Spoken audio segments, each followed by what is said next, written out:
तो नमस्कार दोस्तों, आप सभी का फिर से एक बार और स्वागत है हमारे YouTube चैनल भोजपुरी पेज में। और मैं हूं आप सबका दोस्त भाई अजित यादव।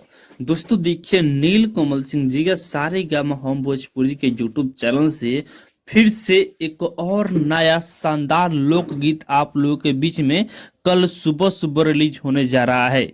दोस्तों देखिए, गाने का पोस्टर भी आ चुका है और पोस्टर आप लोग अपने मोबाइल के स्क्रीन पर देख सकते हैं। और दोस्तों देखिए, गाने का नाम है काला चश्मा लगा लीजिए। जी, गाने का नाम है काला चश्मा लगा लीजिए, जो कि इस गाना को नील कमल सिंह जी के हिट राइटर आशुतोष तिवारी जी इस गाने को लिखे हुए हैं।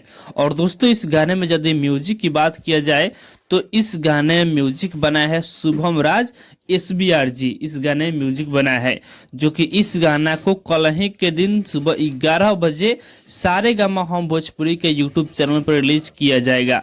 तो आप लोग कल सुबह तैयार रहिएगा 11 बजे सारे गामा हम भोजपुरी के YouTube चैनल पर इस गाने को सुनने के लिए। तो बाकी दोस्तों, फिलहाल का ही अपडेट है। आप लोग इसके बारे में क्या कहना चाहते हैं कमेंट बॉक्स में बताइएगा। और इसी के साथ हम इस वीडियो को समाप्त करते हैं। ये वीडियो अगर पसंद आया होगा तो इस वीडियो को लाइक शेयर कीजिएगा।